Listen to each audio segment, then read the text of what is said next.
Shalom à tous, que Dieu vous bénisse, que Dieu vous garde. Bienvenue donc à cet enseignement sur le mot Ra. On continue donc notre série et on approfondit les Écritures à la gloire de l'Éternel. Et on apprend en fin de compte par le Saint-Esprit ce que l'Éternel Dieu, notre Père, veut nous enseigner au travers de Christ Yeshua. C'est extrêmement important dans les temps qui viennent, dans les temps prophétiques que nous avons à vivre. Remettons ces quelques instants à l'Éternel, notre Dieu, notre Père. Père très saint, nous te rendons grâce dans le précieux nom de Yeshua, ton Fils bien-aimé. Tu es notre Dieu et nous sommes tes enfants. Nous te rendons grâce dans le précieux nom de Yeshua, ton Fils bien-aimé, étends ta main bienfaisante sur chacun de nous, car tu nous as rachetés pour que nous puissions être ton Fils, ta fille, à la gloire de ton Saint-Nom au travers de Christ Yeshua, et que nous puissions faire les œuvres que toi, tu as préparées d'avance, afin de te glorifier, toi le seul vrai Dieu, et celui que tu as envoyé. Aide-nous, mon Dieu, mon Père, à te faire plaisir. Merci Seigneur pour tout ce que tu vas nous donner aujourd'hui. Alléluia. Amen. Allons dans le texte, en fait, tout de suite. Nous sommes dans Ésaïe, Ésaïe chapitre 37, et nous sommes arrivés au verset 3. Pardon.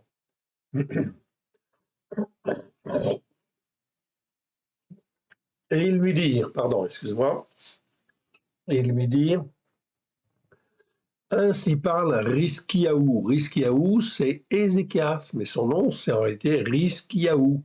Riski, ça veut dire ma force, et Yaou, ça veut dire l'Éternel. L'Éternel est ma force, tout simplement. Donc les noms sont très très importants, hein, en fait, donc il faut pouvoir les étudier, c'est mieux, en fait, dans la mesure du possible.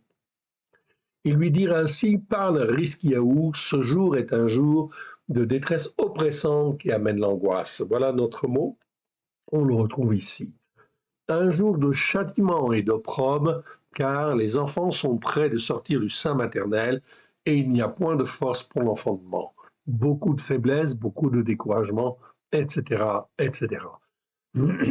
On verra tout à l'heure le contexte, en fait, ici, de ce passage. Revoyons toujours la définition, comme on le fait, en fait, à l'habitude. Okay, et, en fait, ici, complétons ce que nous avions vu les fois précédentes. Le mot tsara, vous l'avez sous les yeux, donc c'est un tsadé, un resh et un a, un e, en fait, ici.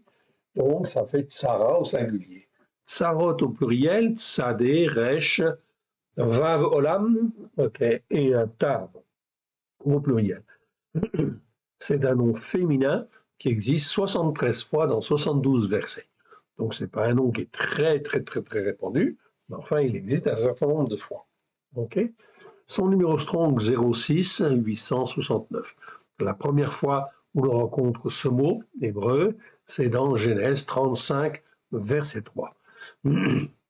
Dans la version seconde, SNG, ce mot est traduit 48 fois par détresse, simplement, 16 fois par angoisse et 4 fois par souffrance. Après, ces différentes variantes, okay, ce qui n'est pas nécessaire de les noter. OK. Donc, on peut traduire par détresse, angoisse, selon les dictionnaires courants. Mais traduire simplement par chacun de ces mots est insuffisant et ne donne pas la signification profonde de l'hébreu, du mot tsara.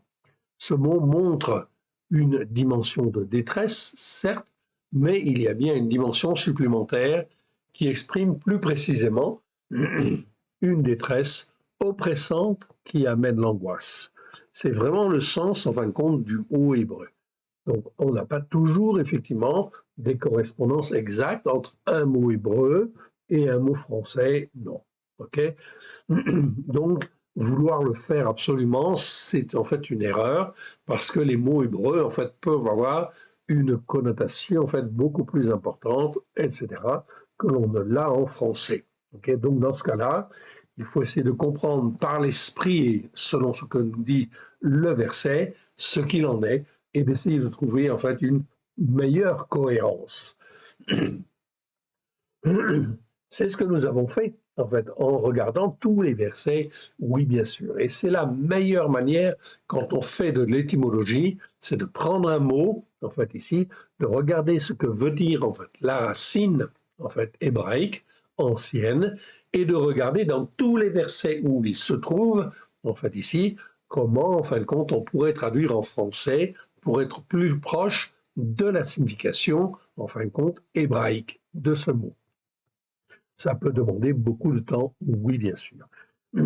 Mais c'est un travail très sérieux et c'est un travail profond.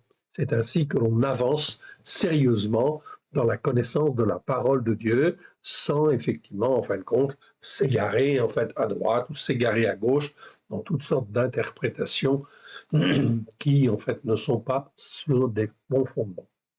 Le mot hébreu nous parle à la fois de détresse, d'oppression et d'angoisse.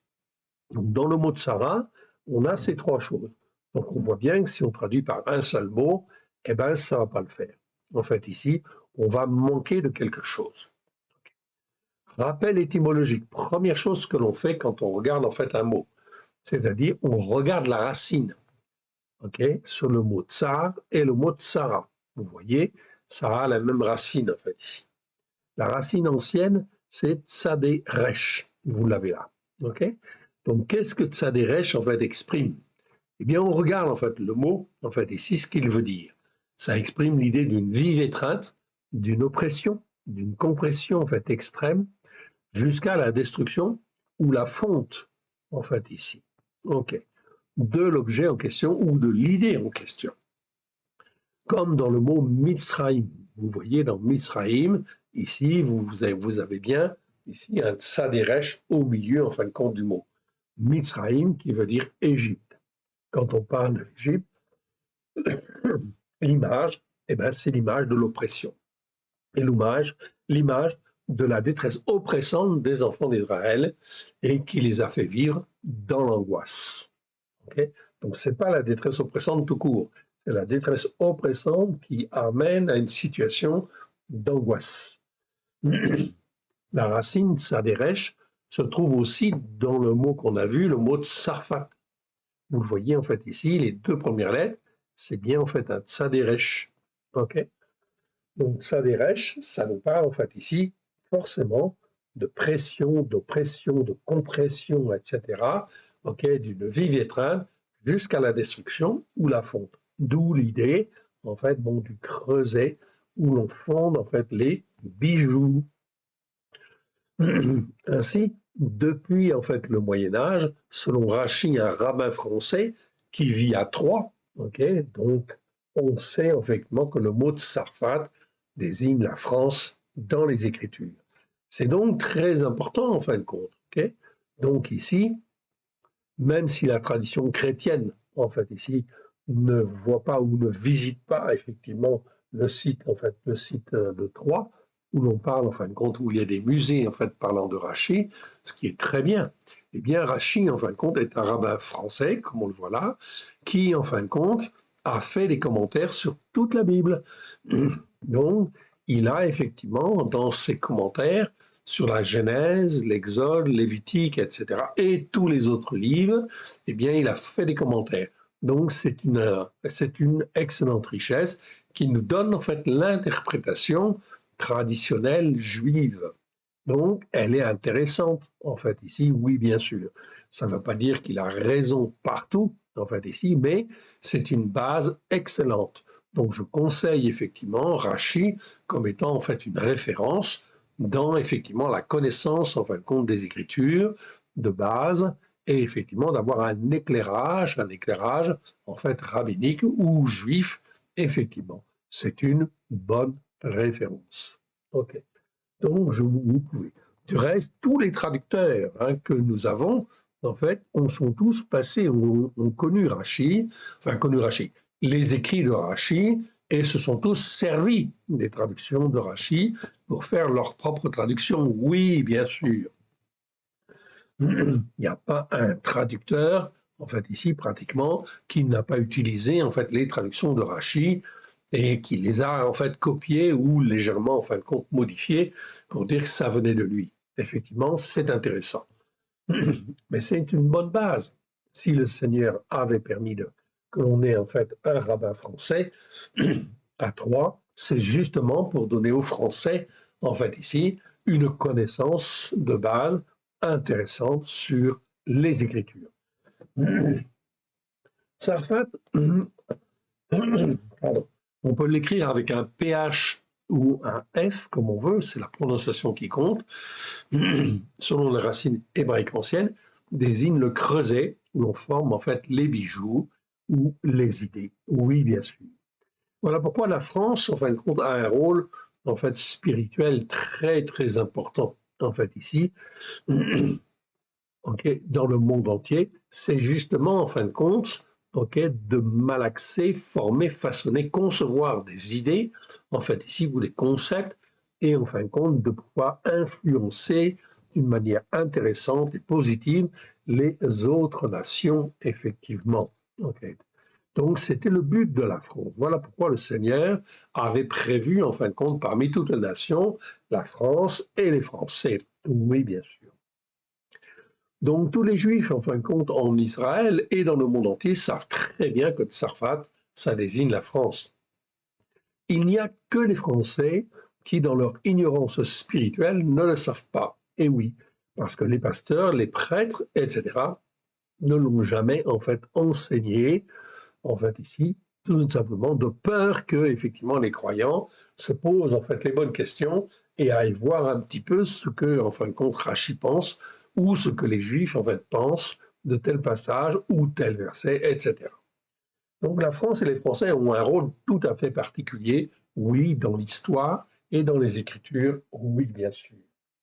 Pas seulement dans l'Écriture, mais, en fin de compte, en fait, ici, dans l'histoire des hommes, en réalité. Donc la France et les Français, on le voit en 2026, est totalement dans la voie opposée à celle qu'elle devrait avoir ou qu'elle devrait être. Oui, bien sûr, car la France devrait avoir une position, en fait ici, privilégiée au niveau international et en fait être de bons conseils. Voilà pourquoi la France a une certaine notoriété au niveau mondial. Oui, c'est parce que l'Éternel l'a permis pour que la France ait une certaine aura, une certaine influence au niveau mondial. Mais aujourd'hui, en 2026, vous voyez bien que la France et l'Europe, mais en particulier la France, est mise de côté, oui, bien sûr. Et en fin de compte, okay, elle ne sert en fait à rien sur le plan international. Elle est à côté de la plaque, en réalité, sur le plan spirituel. Macron, le président, en est totalement responsable, car il est élu comme étant le chef, le conducteur de la France et des Français sur la scène internationale. Et voilà pourquoi nous avons un président qui dit, en fin de compte, nous sommes une république laïque. OK. Non, nous ne sommes pas une république laïque.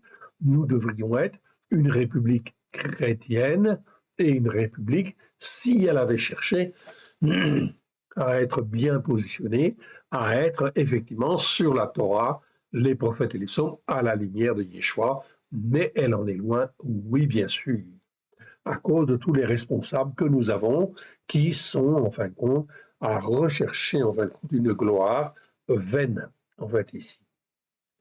Donc, on a largement parlé sur ce sujet dans les vidéos sur le Mora, qui nous parle de ce qui est mal devant l'Éternel, le Dieu d'Israël. Macron n'a rien à voir avec un David, comme il est dit dans le psaume 78, verset 72, et David les dirigea avec un cœur intègre et les conduisit avec des mains intelligentes. Donc, voilà ce qui pose en fait problème, effectivement, c'est de ne pas avoir un dirigeant qui soit croyant et qui ait en fin de compte la Torah, effectivement, comme, en fait, ici, base. Lorsque Israël, en fin de compte, ici, en fait, existait au départ, eh bien, en fin de compte, l'Éternel Dieu avait dit, vous pouvez vous choisir, en fait, un roi, mais il faut qu'il ait une copie de la Torah et qu'il en fasse, en fait, ici, son livre de chevet, et que tous les jours, il lise, en fin de compte, dedans, afin d'avoir la bénédiction de l'Éternel. Eh oui, ok. Donc, on en est loin. Mais il y avait un retour possible, excusez-moi.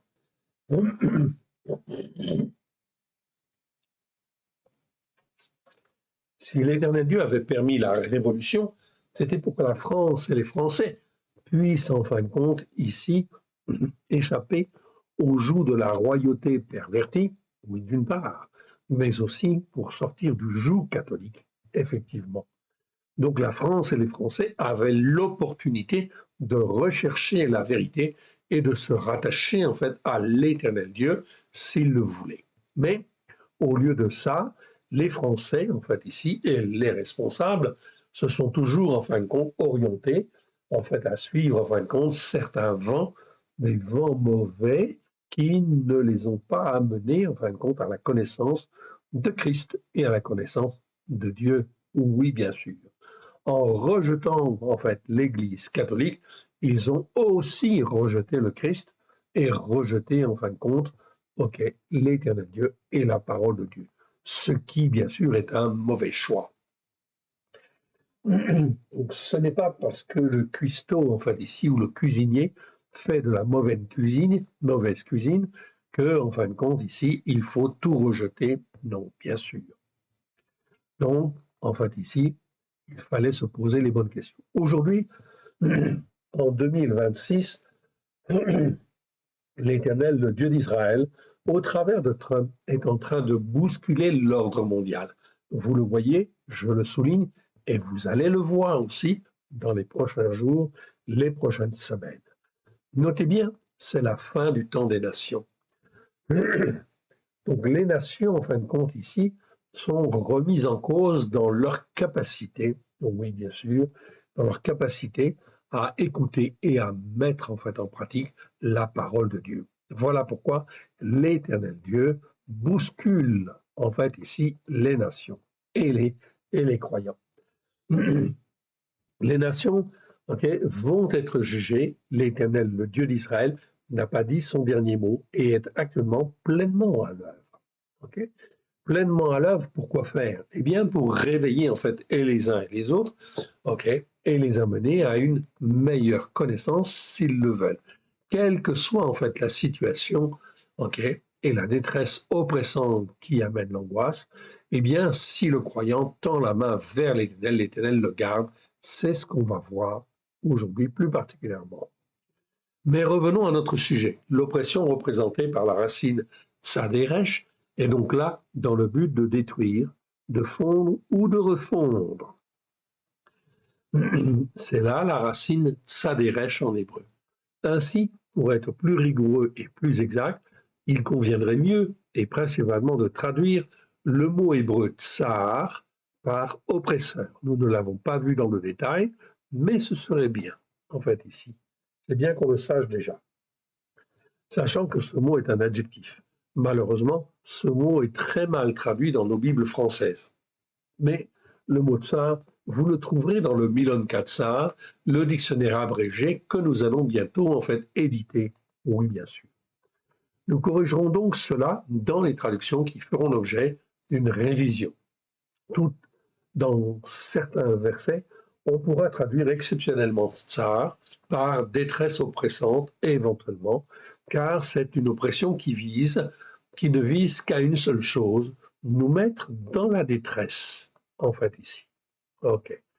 Pas dans le but forcément de nous détruire, mais dans le but de nous réduire à l'impuissance et de nous mettre dans une certaine angoisse ou inquiétude. Le but est bien sûr que les hommes et les femmes qui se comportent comme des méchants, c'est-à-dire qui n'écoutent pas ou ne veulent pas écouter la parole de Dieu, puissent se repentir et revenir de leur mauvaise voie.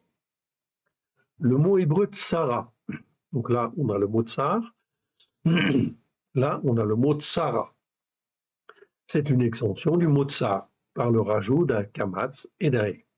Ce mot doit montrer l'idée plus grande, une idée d'une oppression plus grande qui amène la détresse et l'angoisse. Donc on pourrait traduire comme cela. Ou encore d'une détresse oppressante qui amène l'angoisse. On va plutôt garder cette dénomination-là, en fait ici, pour le mot tsara. En fait, d'une manière générale, c'est ce qui passera le mieux, en fin de compte, dans tous les versets. C'est beaucoup mieux. Les deux formules sont bonnes quand même, pourvu que l'on ait les trois idées principales d'oppression, de détresse et d'angoisse. Cette gradation vers l'angoisse et l'inquiétude est importante car lorsque les fléaux viennent, ils viennent de manière graduelle et accélérée dans le but d'amener les hommes à la repentance avant que cela ne devienne trop grave, irréversible et mortel. Donc lorsqu'un processus est entamé, eh bien effectivement, il continue. Ok. C'est exactement la même chose avec les inondations, en fait les phénomènes climatiques, en fait ici qui existent, qui viennent ravager notre terre. Bien sûr, ce n'est pas le climat en fin de compte qui est la cause de tout cela. En apparence, c'est le climat, mais en réalité, c'est les péchés, les transgressions, les iniquités des hommes qui, perdurant dans le temps, en fait ici, amènent les malheurs, amènent les dérèglements, et les dérèglements climatique aussi, ça en fait partie. Mais ce n'est pas les seuls dérèglements. Tous les dérèglements qui arrivent dans nos sociétés, c'est la conséquence des péchés, des transgressions, des iniquités. S'il n'y a pas de repentance, alors cela éclate. Dans le but de ramener les hommes à la repentance avant que cela ne devienne trop grave, irréversible et mortel, s'ils persévèrent à ne pas écouter et à ne pas revenir vers l'Éternel, le Dieu d'Israël, au travers de Christ Yeshua. Lorsque le processus de l'oppression est enclenché, eh bien, il est irréversible. Ce processus est déjà enclenché au niveau mondial. Oui, bien sûr. On le voit très, très bien. On peut affirmer, notamment, depuis la Covid, en fait, ici, que la Covid a été une plaie qui a été transmise de nation en nation, selon ce que l'Éternel Dieu d'Israël avait dit par la bouche de Yirmiyahu, Jérémie chapitre 25. C'est là un principe divin qui veut que l'Éternel, le Dieu d'Israël, veut d'abord sauver, s'il est possible, avant de détruire, mais chacun est libre de choisir. Donc dans Jérémie 25, l'Éternel Dieu dit à Jérémie, tu feras boire à toutes les nations la coupe que j'ai fait boire à, en fait ici, Juda et à Jérusalem. Donc, résultat des courses, la manière dont, en fait ici, Juda et Jérusalem ont été jugés, bien sûr, c'est exactement selon les mêmes lois, les mêmes règles, et cela va se faire de la même manière. Et tout le monde va boire la même coupe, en fait, ici. Une coupe qui peut avoir différentes variantes selon les pays, oui, bien sûr, ça va de soi, mais c'est la coupe du malheur, évidemment. Une chose est sûre, l'Éternel, Dieu d'Israël, veut pouvoir donner l'occasion à tous ceux qui le veulent de l'opportunité de se repentir avant qu'il ne soit trop tard. Ça, c'est important. C'est pour ça que le Seigneur a besoin de témoins. Comme on l'a vu dans les 134 vidéos sur le mot rat, donc je rappelle, le mot rat est un mot qui existe 663 fois, dans 623 versets. On a vu tous les versets, ça nous parle de ce qui est mal devant l'Éternel.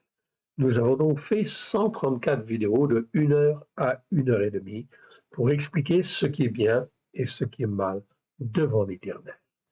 Donc, évidemment, en fait, ici, si le Saint-Esprit a utilisé ce mot-là 663 fois, c'est bien parce qu'on en a besoin, évidemment. Donc, si, en fin de compte, on n'y va pas, on ne va pas étudier ces mots-là, eh bien, on ne peut pas savoir ce qui est bien et ce qui est mal. Et on ne peut pas avoir un jugement juste. D'où l'importance fondamentale des enseignements de la Torah. Oui, bien sûr.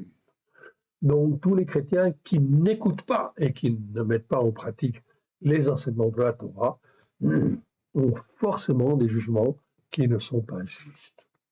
Regardez Trump. Trump, en fait, ici, c'est un évangélique et c'est un croyant. Oui. Eh bien, effectivement, il a l'avantage d'être croyant. Il a fait le bon choix, c'est de soutenir, en fait, Israël. C'est un très bon choix devant le Seigneur. Oui. Tous ceux qui ne soutiennent pas, en fin de compte, Israël, eh bien, font ce qui est mal devant l'Éternel. Voilà pourquoi vous avez, en fait, ici déjà une première sélection, effectivement, en fin de compte, des personnes qui se fait en fonction, effectivement, de leurs paroles.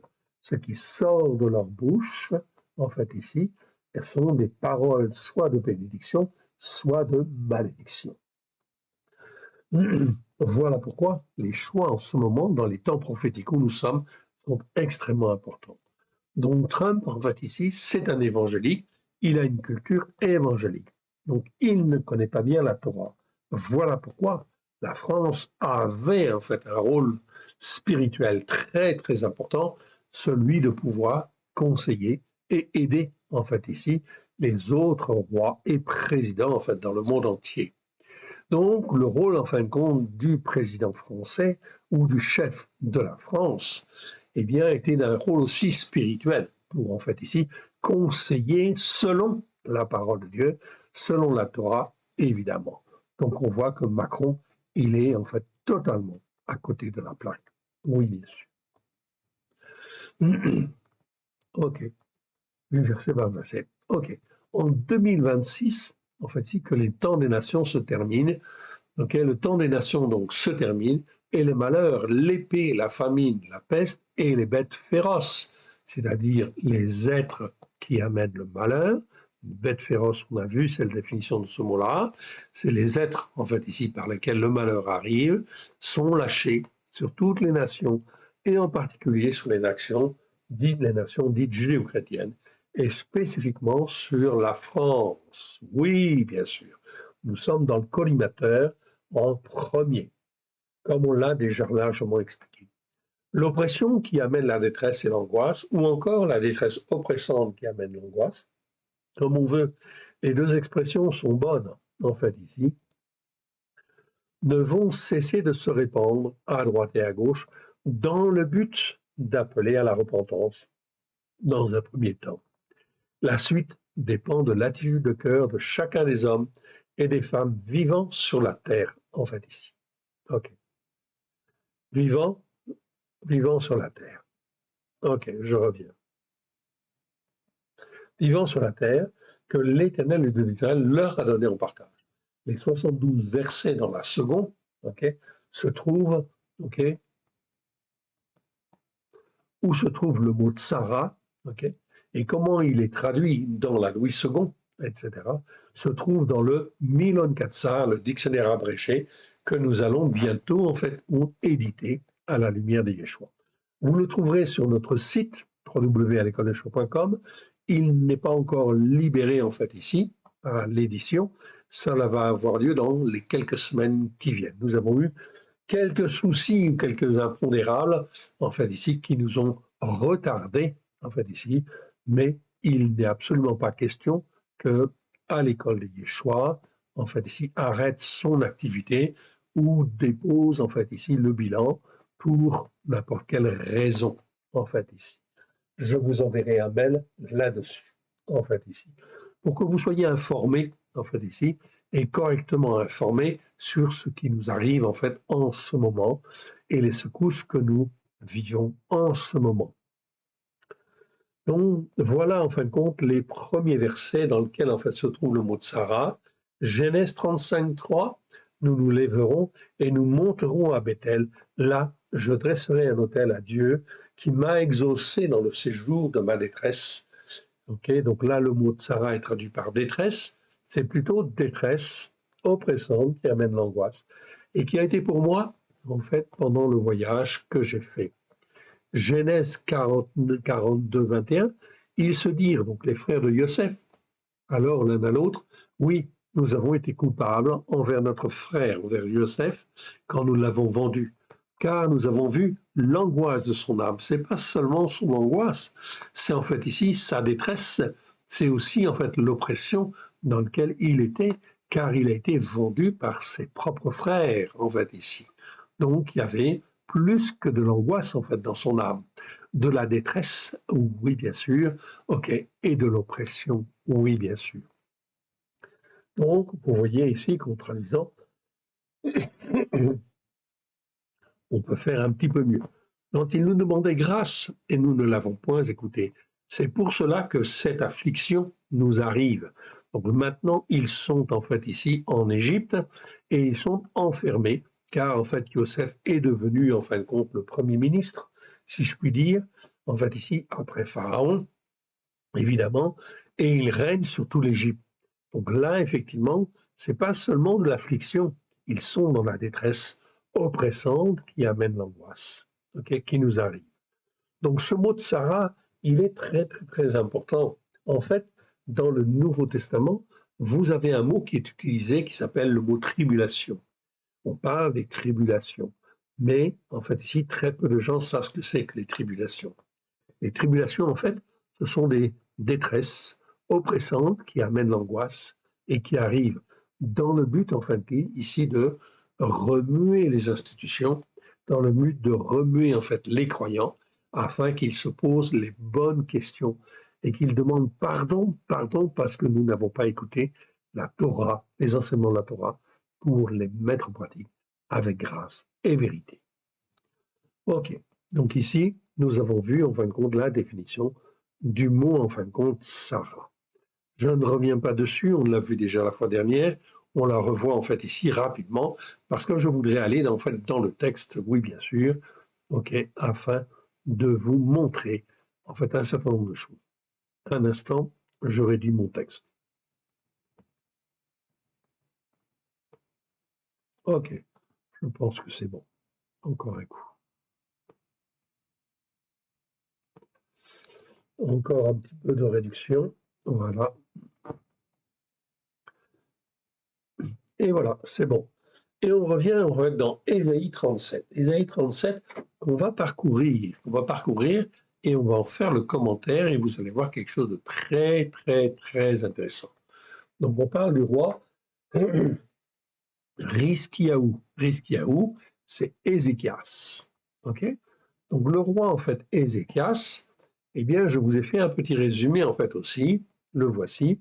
Vous pourrez donc, en fait, le copier, en fait, ici, faire une copie d'écran si vous le voulez, en fait, ici. OK? Rizkiyahu. Voilà comment cela s'écrit, en fait, ici. Rizki. Donc ici, vous avez un ret, un zaïn, un kof. OK? Donc ça nous parle en fin de compte de la force, en fait, ici. OK? Et en fait, Yahou, en fait, ici, c'est en fait ici l'Éternel. L'Éternel est ma force, tout simplement. Tout cela, c'est en fin de compte pour nous habituer. Donc quand on voit en fin de compte ici, Resh Zaïn Kof, comme on le voit ici, cela veut dire qu'en fait, on nous parle en fait quelque part de force ou quelque chose qui a en fait un rapport avec la puissance ou la force. OK? Donc, Ézéchias, Rizkiyahu, existe 87 fois dans 78 versets. La première fois où on le voit, c'est dans 1 Roi, chapitre 16, verset 20. Ézéchias, l'Éternel est ma force. Rizkiyahu, en fait, ici, pour Ézéchias, règne à partir, en fait, des années 729 avant Jésus-Christ, avant Christ Yeshua. OK. Donc là, on a fait un petit résumé, en fin de compte, de sa vie, de sa chronologie, parce que c'est pas évident quand même de la faire, on est bien d'accord. OK. Et les commentateurs ne sont pas toujours d'accord, etc. Donc on a fait un résumé ici qui est cohérent et qui se tient d'après les Écritures. Donc il règne à partir des années 729, OK, référence 2 Rois 18.1. Il devient roi en cogérance avec Aras, son père, en fait, ici. Donc ça, c'est en Juda. De l'autre côté, en fait, ici, c'est la fin, en fin de compte, d'Israël. Osée est le roi d'Israël. Okay. Il est dans sa 3e année de règne. Osée est dans sa 3e année de règne. Donc, on a très bien les versets pour avoir les correspondances. 4 ans plus tard, Rizkiyahu Ézéchias est dans la 4e année de cogérance avec son père, Ahaz. Nous sommes là la 7e année du roi Osédon, roi d'Israël. Samarie est assiégée par Salmanar V, qui est le roi d'Assyrie de l'époque. 2 ans plus tard, okay, Rizkiyahu, Ézéchias, est dans la 6e année de cogérance, okay, de cogérance avec son père. C'est alors la 9e année et dernière année de Osée, roi d'Israël. Donc là, ça veut dire que nous sommes en 722, en fait, avant l'ère chrétienne. Donc c'est Osée, en fait, ici, qui est le dernier roi d'Israël, des 10 tribus du Nord. En effet, c'est la chute de Samarie, prise par les Assyriens, avec Sargon II, okay, qui succède à Salmanar V, roi de Syrie. Donc là maintenant, c'est Sargon II. Suite à cette défaite, 27 290 Juifs sont déportés. Osée, d'autres sont enfuis, et d'autres ont été massacrés. Osée n'aura régné que 9 ans sur Israël, de 730 à 722 avant l'ère chrétienne. Donc ça nous permet de situer effectivement, ici, les différents règnes. Mais on voit que la grande puissance dominatrice de l'époque, c'est qui? C'est la Syrie. Oui, bien sûr. C'est Achour, c'est la Syrie. L'Éternel n'a eu de cesse d'appeler à la repentance son peuple par les prophètes de l'époque. Donc les 10 tribus du Nord ont été appelées, ici, à la repentance. Ils étaient dans la théologie du remplacement. C'est-à-dire qu'ils avaient fait, leur propre fête, ici, ils n'écoutaient pas la Torah pour la mettre en pratique pleinement comme l'Éternel Dieu le voulait. Et ils avaient un système religieux qui était le leur. On était dans la théologie du remplacement. C'est le péché de Jéroboam. Mais Osée, roi d'Israël, et les 10 tribus du Nord persévérèrent dans le péché de Jéroboam, théologie du remplacement. Nous avons fait une petite brochure. L'Église a-t-elle commis le péché de Jéroboam? Eh bien, nous voyons qu'on est en plein, ici, là-dedans, dans la théologie du remplacement.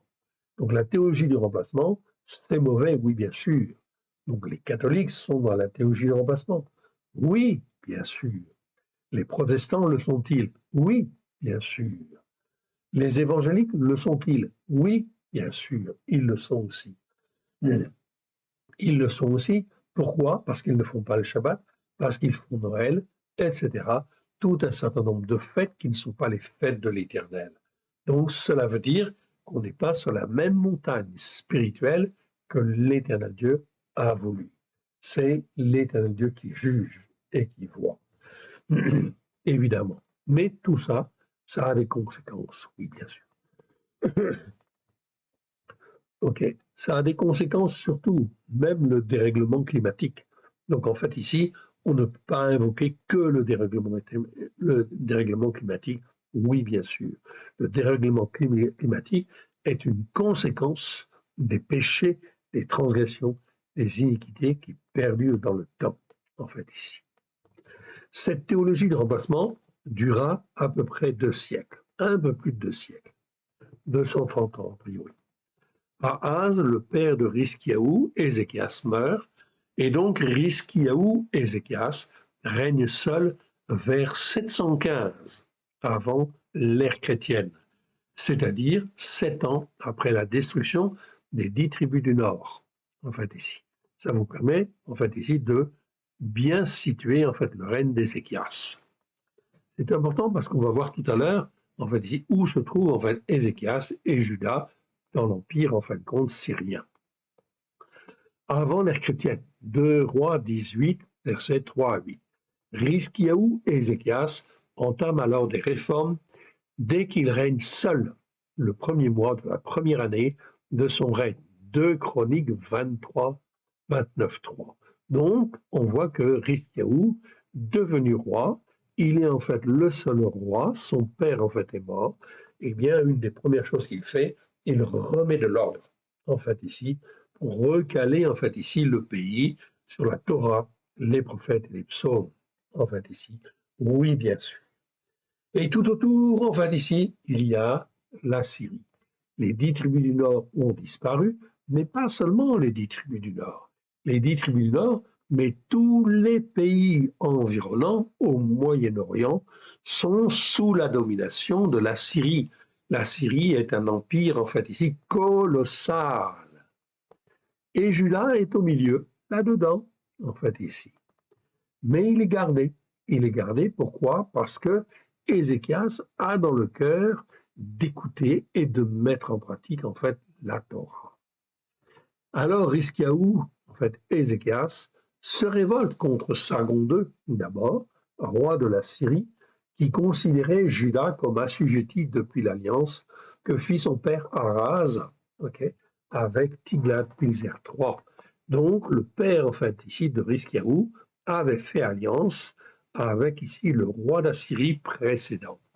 2 Rois, chapitre 16, verset 5.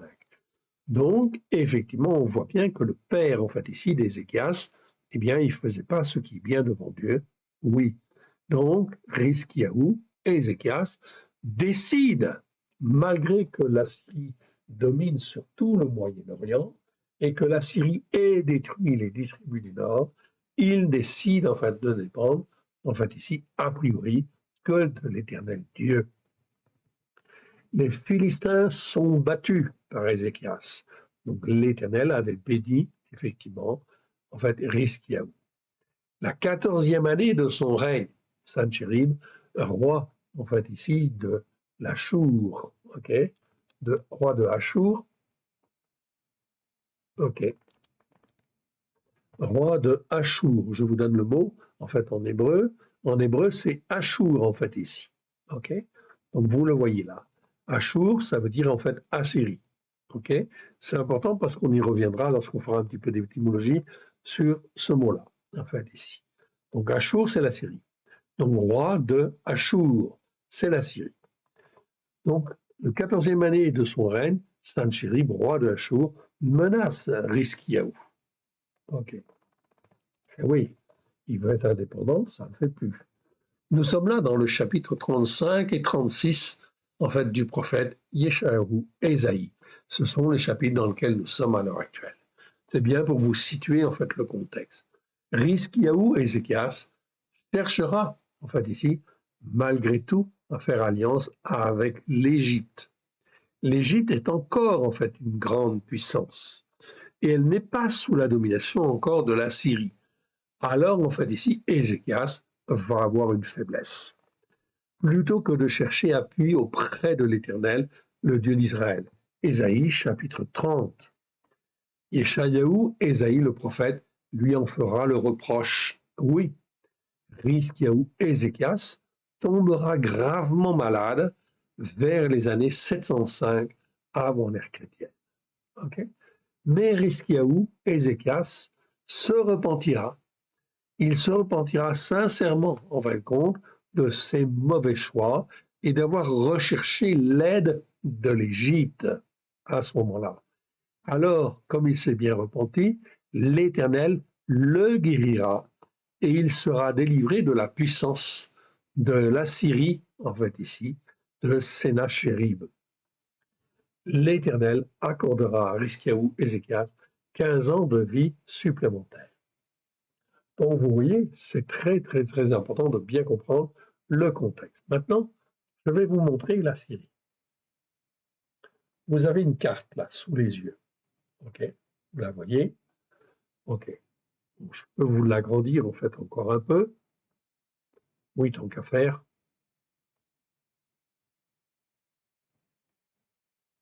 On va l'agrandir et on va la placer, en fait, en plein écran pour que vous puissiez bien la voir.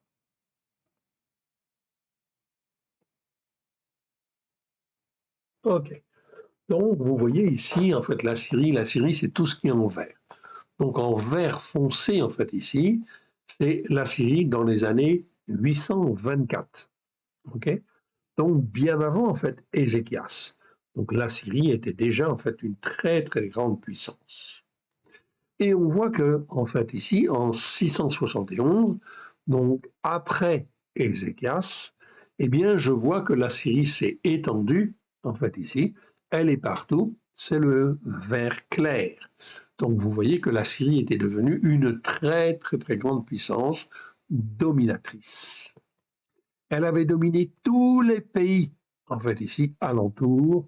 Ok, aucun pays n'a résisté, car l'Éternel Dieu avait, en fait, ici, ok, permis, en fait, ici, à la Syrie de se fortifier, de s'équiper et de dominer, d'exercer une détresse oppressante qui amène l'angoisse sur toutes les nations, oh oui, bien sûr, sauf sur Juda. Juda, vous voyez, c'est le petit pays qui est là, en jaune. Et en fin de compte, la Syrie n'a jamais, en fin de compte ici, dominé sur Juda. Donc Juda a été le seul pays, effectivement, qui n'a pas été sous la domination, en fait ici, de la Syrie.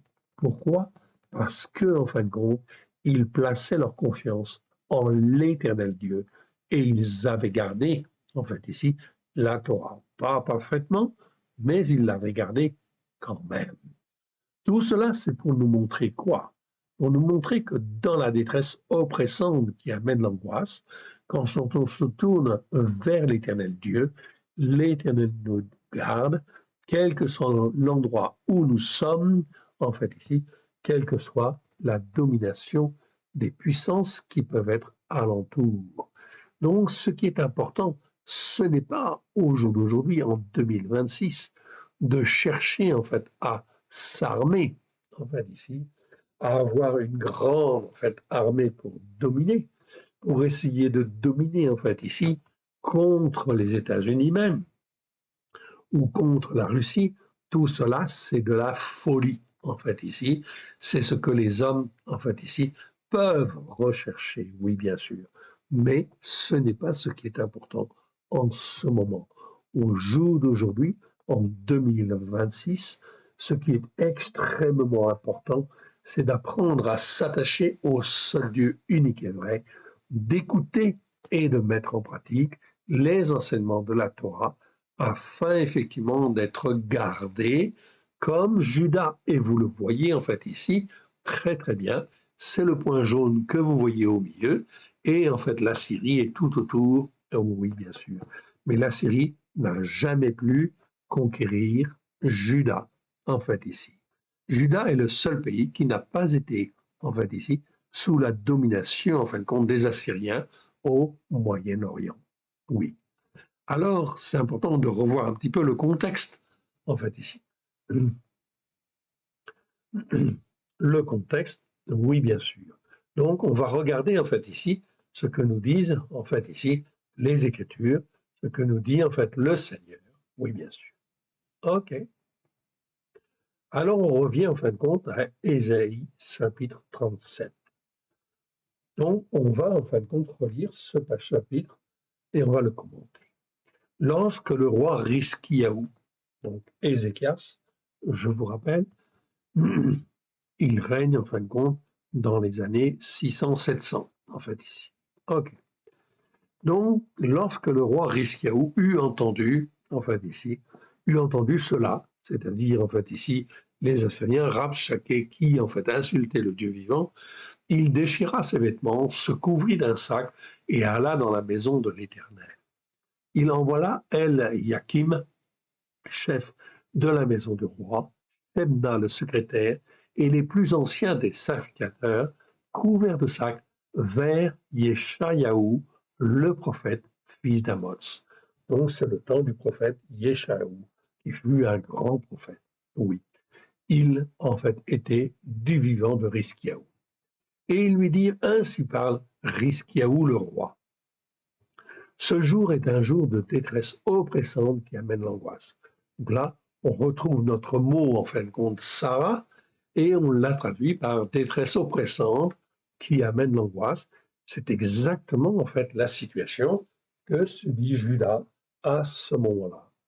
Ils sont dans une détresse car ils sont entourés par un pays dominateur, en fait, extrêmement en fait oppressant et qui amène l'angoisse. Oui, bien sûr.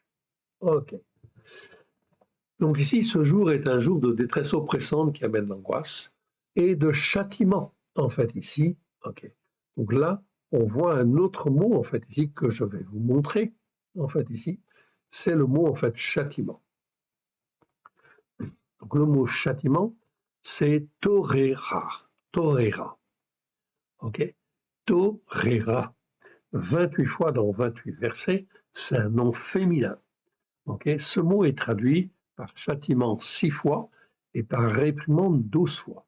Donc il n'est pas forcément bien traduit, mais on va le garder comme ça quand même aujourd'hui, en fait ici, et si un jour on l'étudie dans le détail, on étudiera en fait la manière dont le mot en fin de compte a été en fait ici conçu par le Saint-Esprit, oui bien sûr, et on verra si effectivement on garde.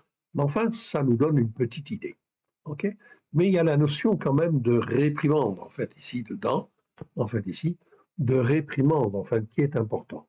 Donc, dans le mot châtiment, on l'a quand même, en fait, ici. Donc, on peut laisser pour le moment, en fait, ici. Mais il y a d'autres mots, en fait, compte ici, qui vont ressembler, en fait, à ça. OK? Un peu plus bas, en fait, ici, je vois encore le mot châtiment. Et là, je vois, en fin de compte, un autre mot, en fait, ici. OK? Je vois, en fin de compte, le mot yarar. OK? Donc là, qui nous parle aussi de châtiment, en fait, ici. OK? Donc là, j'ai torera, en fait, ici, et ici, j'ai yarar, en fait, ici. Yarar. Ici, c'est un verbe, 59 fois dans 55 versets. OK? Et en fait, ici, ça se prononce yarar. OK? Qui nous parle, en fin de compte, de réprimander, éprouver, exercer des châtiments. C'est en fait ici la même signification. En fait, les deux mots, en fait, ici, je vous les montre. Ici, c'est un nom, ici, c'est un verbe. Mais c'est la même racine. Donc là, on ne la voit pas forcément en fin de compte. OK, bien, elle n'est pas évidente, mais en réalité, c'est la même racine. Donc, on tourne autour du châtiment. C'est bien, en fait, ici. Mais ça nécessiterait quand même d'être approfondi. Et effectivement, il faudrait voir les 55 versets du mot Yara, en fait, ici, et en fait les 28 versets ici de Torera, pour effectivement, en fait, ici, avoir une bonne analyse. Donc, on le fait pour certains versets, ok, certains mots, comme le mot tsara, ça on l'a fait. En fait, ici, tous les autres mots qu'on a étudiés, Ra, Mishpat, Tzedaka, etc., Avon, Aven, tous ces mots-là, on les a étudiés dans le détail, verset par verset.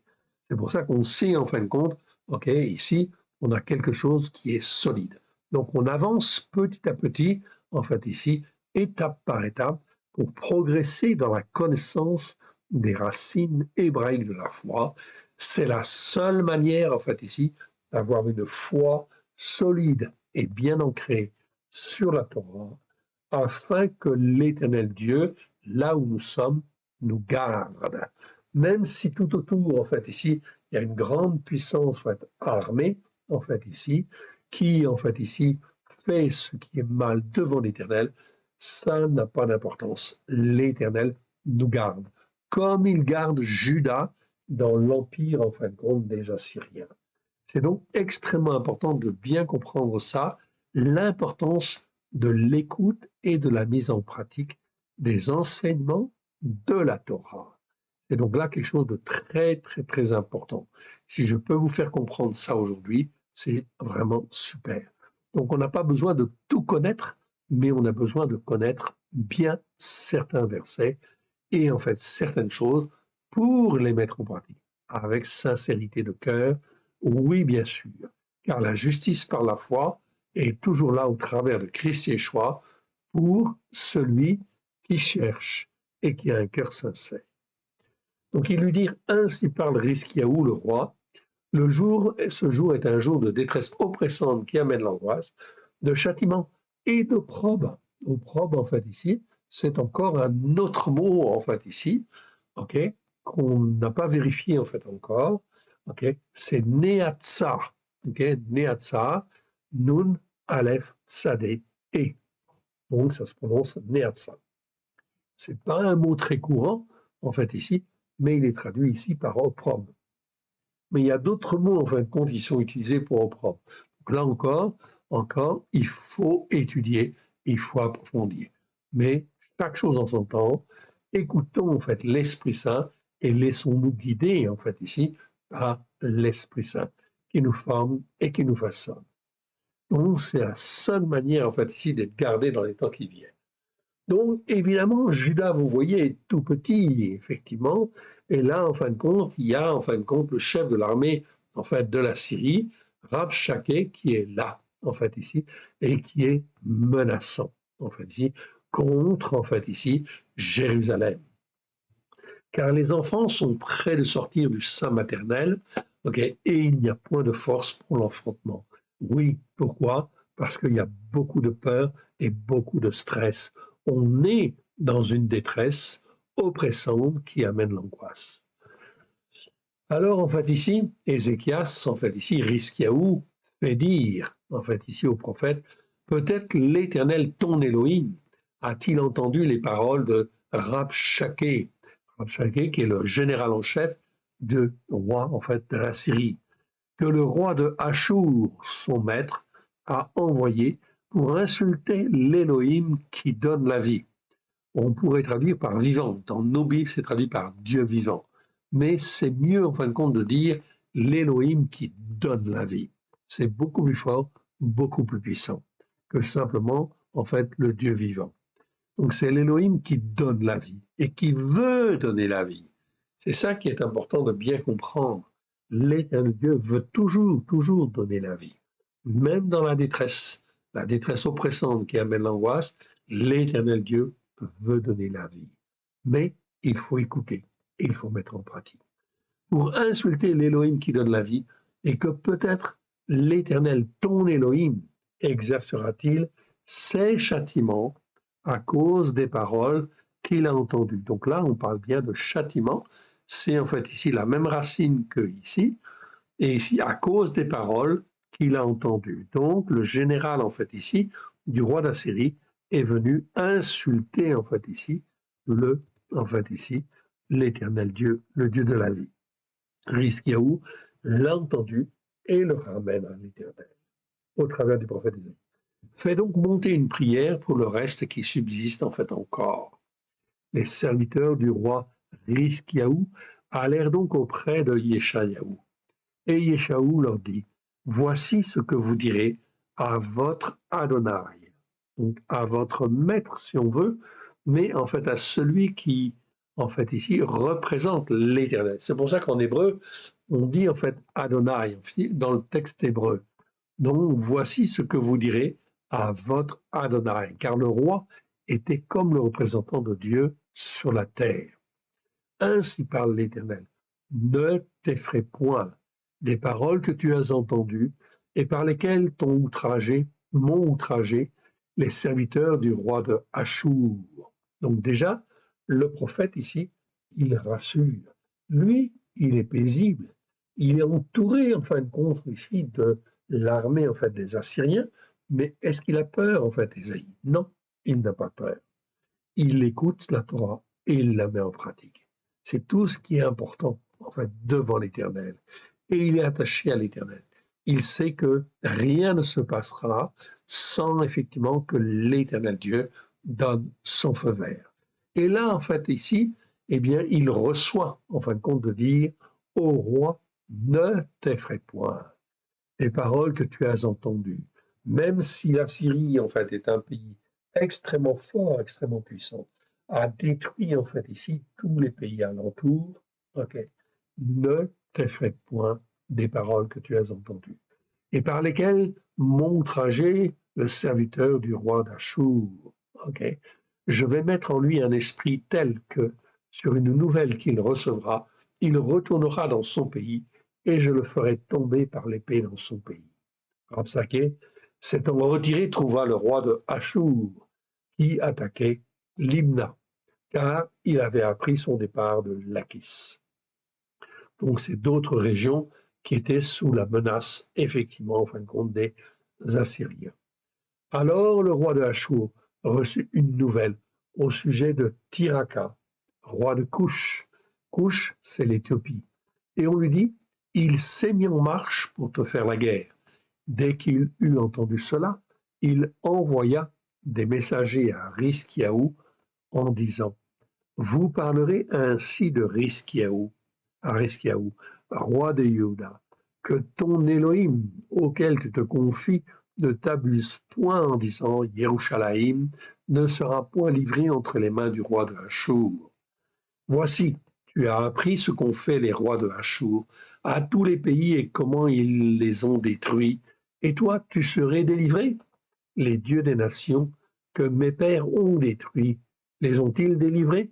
Gozan, Raran, Retsep, les fils de Éden qui sont à Télassa, où sont le roi de Hamath, le roi de Arpad, le roi de la ville de Sepharvaïm, Déna de Hiva. Risquiaou prit la lettre de la main des messagers et la lut. Puis il monta à la maison de l'Éternel et la déploya devant l'Éternel. Ok. Donc Risquiaou, en fin de compte ici, il va lui-même vers l'Éternel. Je fais juste un petit commentaire par rapport à la carte, en fait, ici. Donc vous voyez, Juda est ici, ok, c'est le point jaune, en fait, ici. Et en fait, ici, eh bien, l'Égypte, à ce moment-là, n'était pas encore conquise totalement, ni l'Éthiopie tout en bas, en fait, ici. Ok. Voilà. Je ne sais plus où j'en suis. Voilà. Ah, voilà. Voilà ma carte. Donc, l'Éthiopie, c'est tout en bas, en fait, ici. En bas de l'Égypte, en fait, ici. OK? Donc, c'est l'Éthiopie qui était très forte, en fait, à l'époque. Et donc, le roi d'Assyrie va devoir aller là-bas pour aller combattre. Il est détourné de son plan d'attaquer, en fait, Jérusalem. Donc, on revient, en fin de compte, ici, à, en fait, ici, Ézéchias. Nous étions, en fait, ici. OK. Verset 15. Risquiaou. OK. Risquiaou adressa cette prière à l'Éternel. OK? Adressa cette prière à l'Éternel pour lui dire. L'Éternel, on a revu en fait ici le verset 15 pour le remettre un petit peu dans l'ordre parce qu'il y avait un petit peu de désordre dans la traduction. L'Éternel Tsevaot, l'Éternel de toute organisation qui existe. Tsevaot, c'est l'Éternel des armées, mais c'est pas en fait armée au sens simplement, comment dire, au premier sens, en fait, ici. C'est toutes les organisations qui peuvent exister. Donc, c'est aussi le Dieu, en fin de compte, de la Syrie. Il est au-dessus du roi de la Syrie et au-dessus de toutes les armées, oui, bien sûr. Mais c'est plus que les armées. C'est toutes les organisations, en fin de compte, terrestres. Tsevaot, c'est un terme plus étendu, en fait, ici. On l'étudiera plus en détail. On ne l'a pas fait encore. Une chose à la fois. On verra le temps voulu. L'Éternel Tsevaot, l'Éloé Israël. L'Éloé Israël, je vous l'ai mis en fait ici, en décomposé en fait ici, ok. En fait ici, simplement pour vous montrer que Israël, c'est toujours en fait ici, celui, ok, sera, c'est le verbe Sarah, qui combat en fait ici avec Dieu. C'est donc extrêmement important de bien comprendre ici la définition spirituelle du mot Israël. C'est celui qui combat avec Dieu. Voilà pourquoi Jacob reçoit le nom d'Israël, parce qu'il a combattu avec Dieu et non pas contre Dieu. Voilà ce que l'Éternel Dieu veut que l'on soit. Il nous a rachetés par le sang, en fin de compte, de l'agneau, afin que l'on apprenne, en fait, à combattre, mais à combattre avec lui, non pas contre lui. Oui, bien sûr. L'Éternel Tsevaot de toute organisation, l'Éternel des combattants, en fait, ici, qui sont à lui, qui marchent par la foi, assis sur les chérubins, c'est toi qui es le seul à Elohim. Donc, on voit que Ézéchias, il sait ce que ça veut dire à Elohim. À Elohim tout court, mais à Elohim. À Elohim, ça veut dire le seul Dieu unique et vrai. Donc, il dit bien, c'est toi qui es le seul à Elohim, le seul Dieu unique et vrai de tous les royaumes de la terre. C'est toi qui as fait les cieux et la terre. Donc, il ramène aux choses, en fait, très simples, en fait, du débat, au départ de la parole de Dieu. L'Éternel Dieu a créé les cieux et la terre, et il est maître de tous les royaumes de la terre. L'Éternel incline ton oreille et écoute. L'Éternel ouvre tes yeux et regarde. Entends toutes les paroles de Sanhériv. Sanhériv, c'est en fait ici le roi, effectivement. En fait ici, c'est Sanchérib, si vous voulez en français. C'est le roi, en fin de compte, d'Assyrie. Oui, bien sûr. OK. Sanhériv, en fait, en hébreu, a envoyé, en fait, ici, pour insulter l'Élohim qui donne la vie, celui qui donne la vie. Il est vrai, ô Éternel, que les rois de Hachour ont ravagé tous les pays et leur propre pays, et qu'ils ont jeté leurs dieux dans le feu, mais ce n'étaient point des dieux, donc, Ézéchias, Rizkiyahu, est parfaitement conscient que les dieux des nations, ne sont pas des vrais dieux, en fait, ici, c'est des faux dieux. C'était des ouvrages de main d'homme, okay? Pas de main d'homme, mais de descendants d'Adam. Ici, c'est le mot Adam, okay? Donc c'est pas tout à fait la même chose que Ish. Donc c'est descendant d'Adam. Donc chaque fois que l'on aura le mot Adam, on ne traduira jamais en fait ici ce mot-là par homme dans nos traductions révisées, mais par descendant d'Adam. C'est en fait ici extrêmement important pour faire la différence avec le mot Ish en fait en hébreu. C'était des ouvrages de main des descendants d'Adam, c'est-à-dire des hommes en fait qui ont été créés sur la terre mais qui n'ont pas la vie éternelle. Ils sont en fin de compte simplement des hommes, en fait, ici, sur la terre, des hommes naturels, en fait, des humains, en fait, ici. OK. Et eux, en fait, ici, ils ne sont pas spirituels ou pas forcément spirituels. Ils sont appelés à être spirituels, mais ils ne sont pas spirituels, en fait, au départ, car Adam a été déchu de la grâce. Donc, il faut en fin de compte que le descendant d'Adam soit racheté par le sang de l'agneau pour qu'il ne reste plus dans sa condition, en fin de compte, d'Adam, évidemment, mais qu'il devienne un Ish, c'est-à-dire un homme spirituel qui s'attache à l'éternel Dieu et qui reste attaché. Donc, ouvrage de main de descendants d'Adam, c'est du bois, c'est de la pierre, et ils les ont anéantis. Maintenant, Éternel, notre Elohim, sauve-nous de la main de Sanchériv, c'est-à-dire de Sanchériv, et que tous les royaumes de la terre sachent que toi seul, tu es l'Éternel, le seul Dieu unique et vrai. La prière d'Ézéchias, elle est parfaite, elle n'est pas compliquée, elle est toute simple, mais elle témoigne d'un cœur sincère. C'est ça que l'Éternel Dieu regarde. Et dans ce cas-là, il va agir. Okay? Il va agir, en fait, ici. Et oui, je vous ai dit que Judas était tout seul, entouré, en fait, d'une grande armée. Mais qu'est-ce que nous dit, en fait, la suite, en fin de compte, des Écritures? Eh bien, on va quand même lire, en fait, ici, la suite de ce chapitre, car elle est trop intéressante, oui, bien sûr. Et en fin de compte, vous allez voir, en fait, ici, OK, ce que va faire l'Éternel. Verset 21 du chapitre 37. Alors Yeshaou, fils d'Amoz, envoya dire à Rizkiyahu Ézéchias, ainsi parle l'Éternel, l'Éloé d'Israël, l'Éloé de tous ceux qui combattent avec Dieu. J'ai entendu la prière que tu m'as adressée au sujet de Sanchériv, c'est-à-dire Sanchérib, roi de Achour, roi de la Syrie. Voici la parole que l'Éternel a prononcée contre lui. Elle te méprise, elle se moque de toi, la Vierge, fille de Sion. Très intéressant. Okay? On n'a pas étudié encore le mot Sion. Fille de Sion, c'est quoi? C'est en fin de compte tous ceux qui appartiennent à Dieu et qui sont sur la montagne de Sion. Okay? C'est-à-dire qui sont dans l'écoute et la mise en pratique en fait, de la parole de Dieu comme l'Éternel Dieu le veut, sans en fait avoir les déformations que, en fin de compte, font les autres croyants sur les autres montagnes. Montagne catholique, montagne protestante, montagne évangélique ou autre dénomination. Non, là, on est sur la montagne de Sion, sur la montagne de la sainteté de Dieu.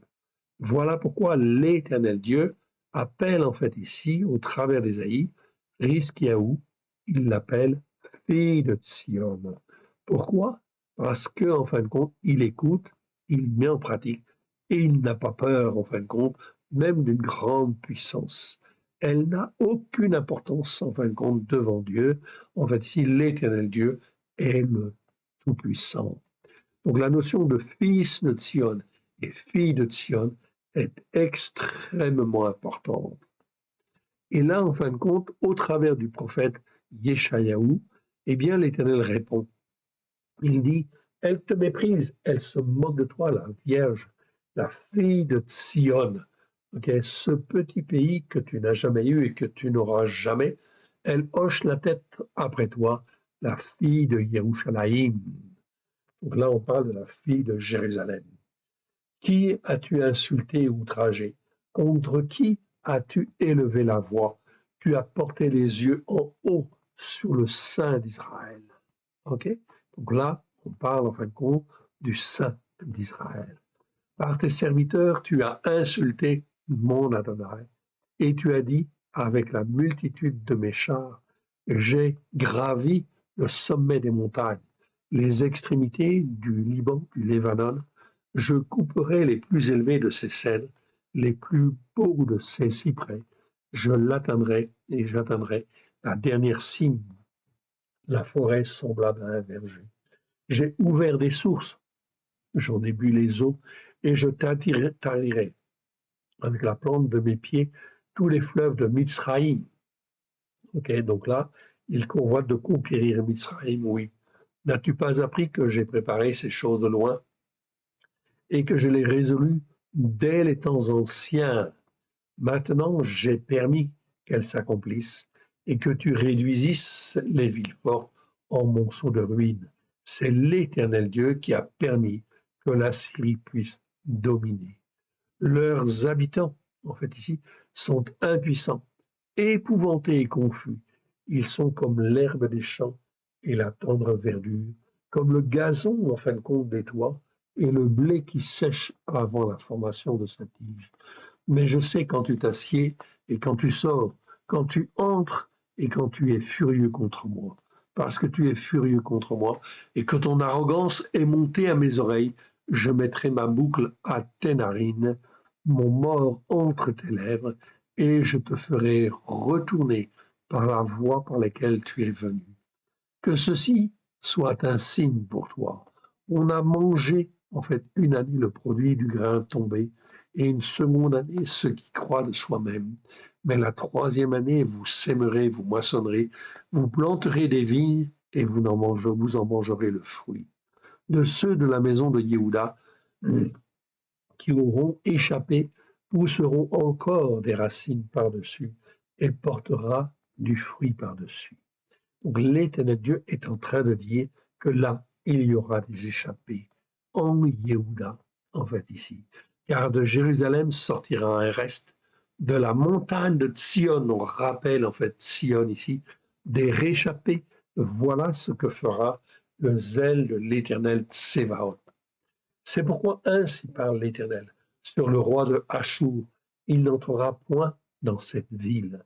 Donc jamais, en fait ici, le roi d'Assyrie n'est entré dans la ville de Jérusalem. Il n'en sera point, en fait ici, de trait et ne lui présentera point de bouclier. Il n'élèvera point de retranchement contre elle. Il s'en retournera par la voie par laquelle il est venu. Il n'entrera point dans cette ville. Déclaration de l'Éternel. Je protégerai cette ville pour la sauver à cause de moi, à cause de David, mon serviteur. L'ange de l'Éternel sortit et frappa dans le camp de Hachour, c'est-à-dire de la Syrie, 185 000 hommes, en fait ici, sont morts parmi les Assyriens, ici. Et quand on se leva le matin, voici, c'étaient tous des corps morts. 185 000 hommes, en fait ici, sont morts dans la même nuit. L'ange de l'Éternel avait frappé les Assyriens. Alors Sancheriv, roi de Hachour, leva son camp, partit et s'en retourna. Il resta à Ninvé, à Ninive. Alors, comme il s'était prosterné dans la maison de Nisroch, son dieu, Adramélec et Charetzer, ses propres fils, en fait ici, le frappèrent par l'épée et ils s'enfuirent au pays de Harara. Et Esaradon, son fils, régna à sa place. Donc, on voit très clairement, en fin de compte ici, l'Éternel Dieu est bien le Tout-Puissant. C'est celui que nous devons élever, en fait, dans nos cœurs et dans nos vies, oui, bien sûr. Et que nous devons écouter, en fait, ici, la Torah pour la mettre en pratique avec grâce et vérité.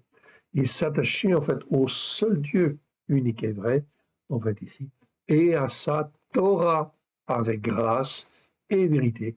dans les temps, en fin de compte, qui viennent. C'est donc là quelque chose d'extrêmement, en fait, important et fondamental. Donc, oui, bien sûr.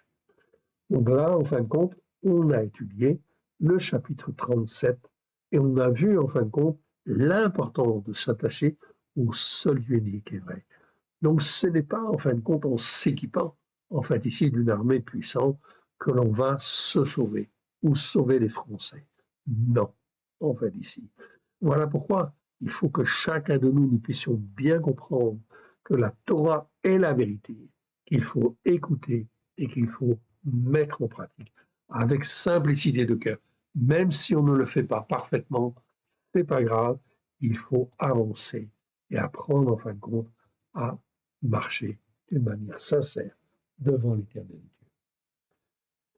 J'arrive en fin de compte maintenant dans Ésaïe chapitre 40, 46.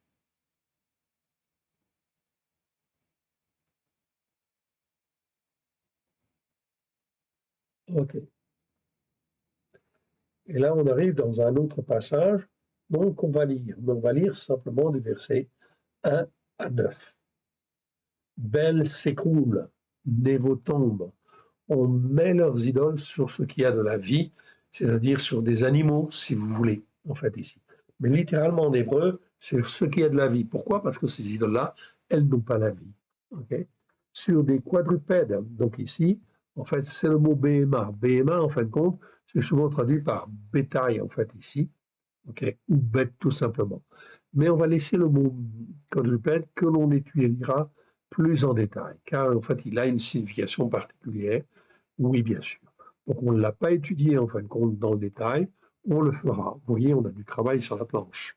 Donc, BMA, ça veut dire quadrupède. C'est le bétail.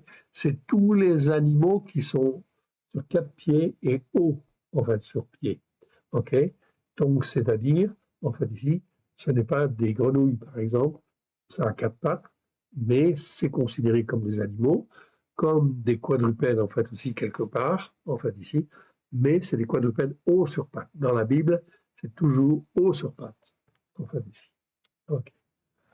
Donc, ce sont, en fait, on viendra sur ce mot-là, en fait, ici. Il a une signification, OK, spirituelle, on verra. OK, vous les portiez et les voilà chargés. Donc, ces idoles, belles, des mots, etc., OK, ils ne sont pas, en fin de compte, animés. Ils n'ont aucune puissance. Vous les portiez et les voilà chargés, devenus un fardeau pour l'animal fatigué. Ils sont tombés, ils se sont écroulés ensemble, ils ne peuvent sauver le fardeau et ils s'en vont eux-mêmes en captivité. Écoutez-moi, maison de Jacob, et vous tous restez dans la maison d'Israël, vous que j'ai pris à ma charge dès votre origine, que j'ai porté dès votre naissance, jusqu'à votre vieillesse, je serai le même. Jusqu'à votre vieillesse, je vous soutiendrai.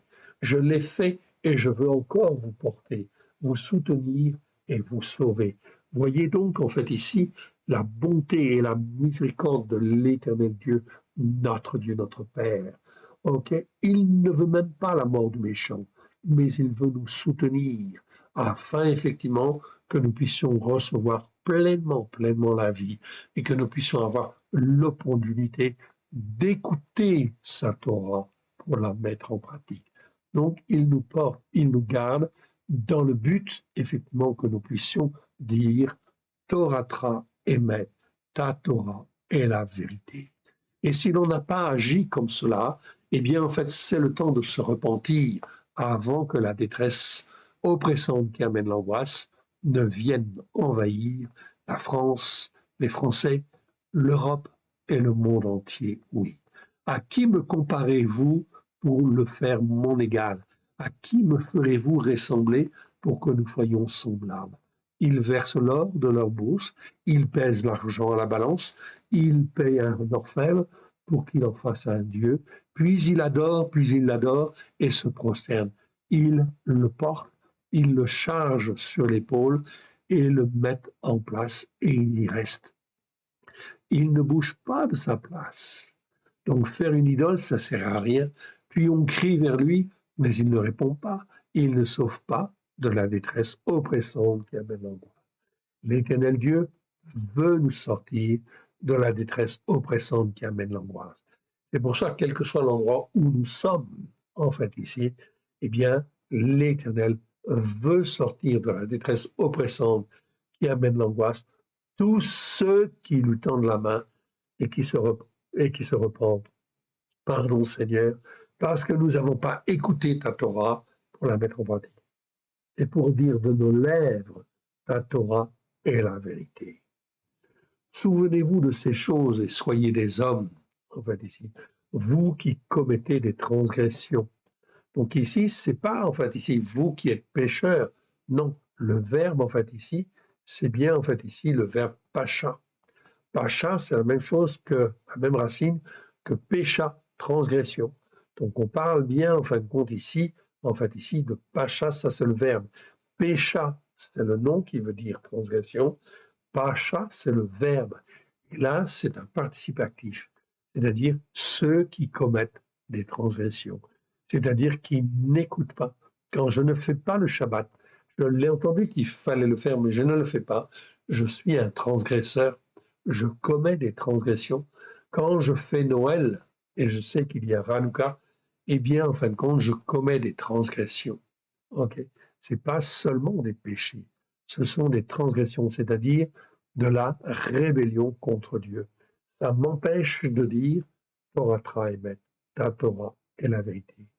Le Seigneur dit détournez-vous de vos attitudes de cœur qui sont mauvaises. Donc on a changé en fin de compte ici le verset parce que la traduction n'était pas bonne. Détournez-vous, c'est le verbe chouve en fait ici, qui veut dire carrément en fait détourner en fait ici. C'est comme un ordre. Détournez-vous en fait ici de vos attitudes de cœur, de vos cœurs mauvais, de vos cœurs qui ont été formés, façonnés pour agir de telle ou telle manière. Non, en fait ici. Revenez à l'Éternel. Souvenez-vous de ce qui s'est passé dès les temps anciens, en fait ici. Car je suis Dieu et il n'y a point d'autre. Je suis Elohim et nul n'est semblable à moi. Donc on parle là de l'Elohim qui a créé les cieux et la terre. Il a créé les cieux et la terre et il est le même hier, aujourd'hui et demain. J'annonce dès le commencement ce qui doit arriver et longtemps d'avance ce qui n'est pas encore accompli. Je dis, mes arrêts subsisteront et j'exécuterai ma volonté. L'Éternel Dieu dit très bien, en fait ici, qu'il va accomplir ses jugements. Donc le malheur, en fait ici, va venir. La détresse oppressante qui amène l'angoisse va être une réalité. C'est moi qui appelle de l'Orient un oiseau de proie, une terre lointaine d'une terre lointaine, un homme pour accomplir mes desseins. Je l'ai dit et je le réaliserai. Je l'ai conçu et je l'exécuterai. Écoutez-moi, gens endurcis de cœur, ennemis de la justice par la foi. Je fais approcher ma justice par la foi. Elle n'est pas loin. Et ma victoire, c'est pas mon salut en fait ici, c'est ma victoire en fait ici. Elle ne tardera pas. Je mettrai la victoire, où ça? En Sion. Et oui, je retrouve en fait ici Sion. Sion, c'est la montagne de Sion. C'est en fin de compte ici toutes les valeurs spirituelles de l'éternel Dieu, en fait ici, qui sont sur sa montagne sainte. La montagne de la sainteté, en fait ici, c'est une montagne spirituelle, donc virtuelle que je ne vois pas, mais qui est une montagne que je dois gravir avec Christ et Yeshua.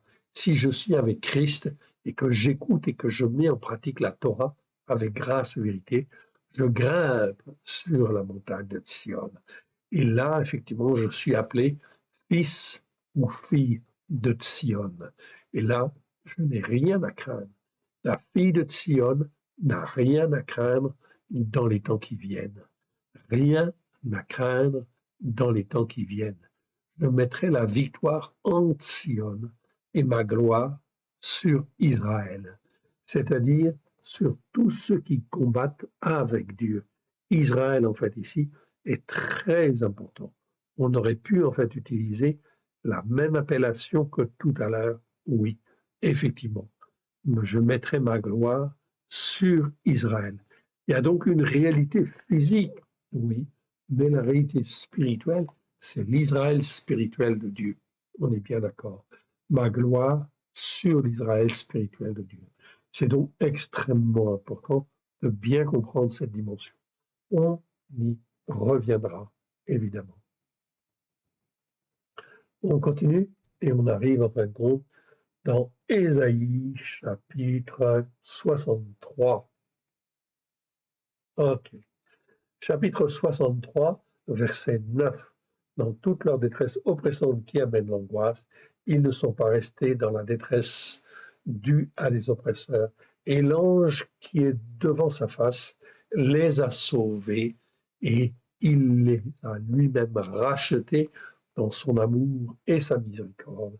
Et constamment, il les a soutenus et portés aux anciens jours. On est là avec qui? Avec Yeshua, oui, et on est effectivement dans Ésaïe, chapitre, chapitre 63, au verset 9. Et on y viendra la prochaine fois pour passer un peu de temps sur ce passage qui nous parle en fin de compte de détresse oppressante, qui amène l'angoisse, et justement du Sauveur, de Yeshua, notre Seigneur et notre Sauveur. Amen. Remettons à l'Éternel notre Dieu ce que nous avons reçu. Père très saint, nous te rendons grâce dans le précieux nom de Yeshua, ton Fils bien-aimé. Merci de ta bonté, merci de ta fidélité, merci pour tout ce que tu nous as donné aujourd'hui. Alléluia, nous te rendons grâce dans le précieux nom de Yeshua. Que ce qui n'est pas de toi dans le nom de Yeshua s'en aille dans les lieux arides. Que ce qui est de toi, un moins de grâce et de vérité au travers de Yeshua, ton Fils bien-aimé, et puisse trouver dans chacun de nos cœurs un terrain favorable, puisse s'élever et remonter au ciel en ayant pleinement accompli ta volonté dans chacun de nos cœurs, chacune de nos vies, à la gloire de ton saint nom. Nous te rendons grâce dans le précieux nom de Yeshua. Merci, Père. Merci, Yeshua. Merci, Esprit Saint. Amen. Que Dieu vous bénisse, que Dieu vous garde. Shalom à tous. Amen.